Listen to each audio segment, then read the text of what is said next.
focus on your job, focus on building first before you do anything else. Deep skills, functional understanding, domain expertise. You cannot be shallow in the space that you work in and aspire to get to senior leadership positions. Focus on doing what you're required to do to the best of your abilities.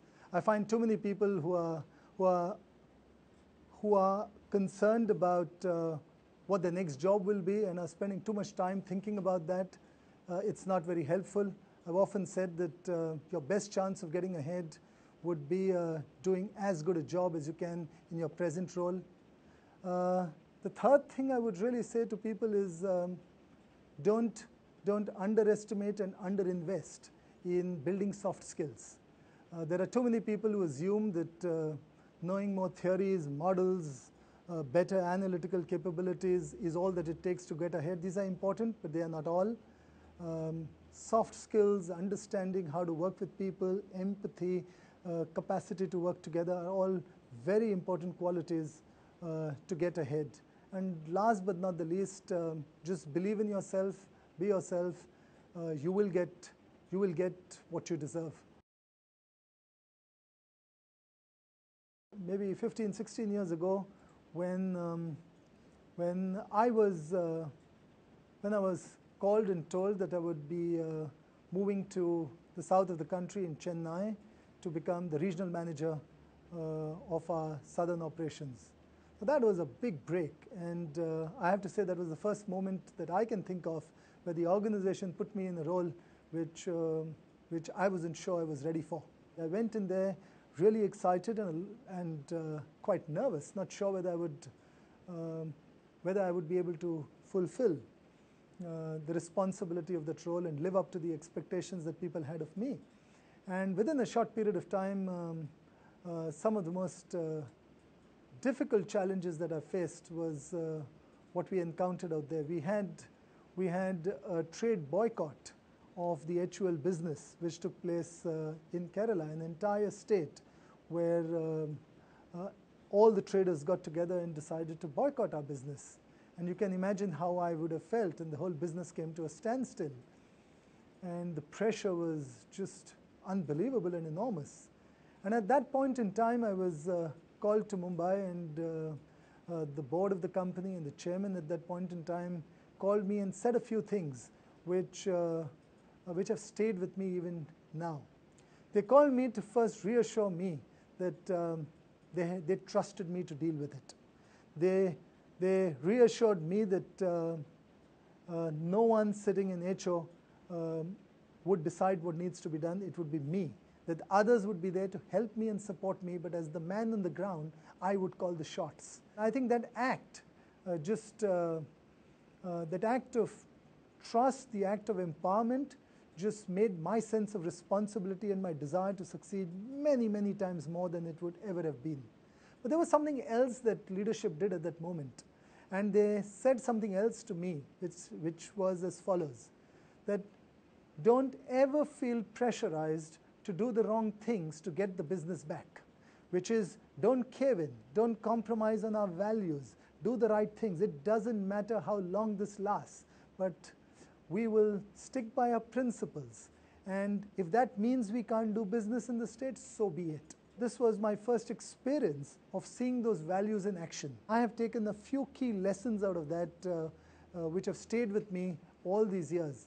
Lessons which relate to empowerment, lessons which relate to trust, lessons which relate to recognizing that the man on the ground is the person whom you need to support, and lessons related to values and what it means to walk the talk.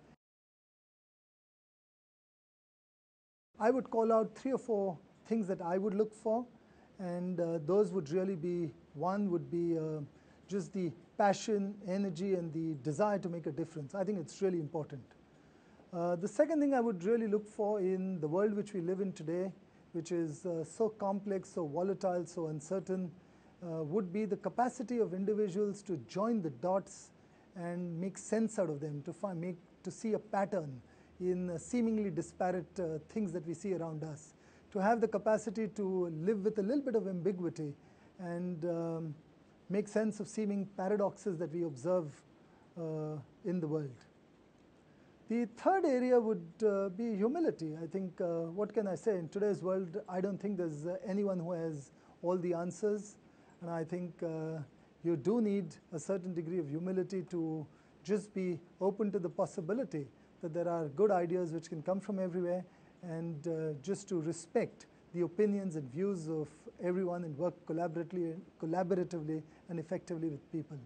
And last but not the least, I would call out is character. Character which just helps you distinguish between right and wrong, and gives you the courage to pursue the right even if it is at some personal cost.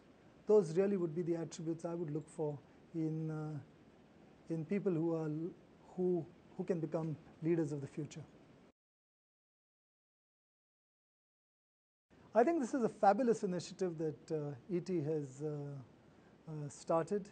I think it gives young leaders an opportunity, young professionals an opportunity to be surfaced, to get a chance to engage and interact with more experienced professionals from the industry.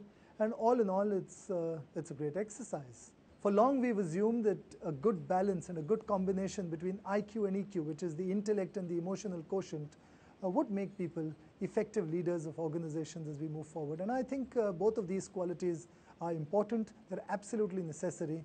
But everything that I've observed in the recent past tells me that these on their own are not sufficient. And in the spirit of the Qs that we've talked about, IQ and EQ, I'm tempted to add another Q, which is what I call MQ. MQ standing for what I would call moral quotient. And this simply means leaders of tomorrow, more than at any other time, will need to have the capacity to distinguish between right and wrong, and have the courage to follow the right even at some personal cost.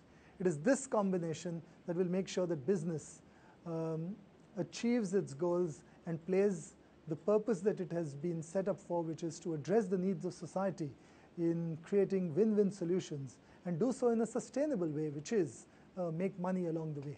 The second thing I would say to people is that organizations do not make you leaders. Organizations can put you into leadership positions. Just because you've got into a leadership positions does not make you a leader. Leadership arises out of who you are and what you stand for. The moral authority that you get as a leader is a function of this.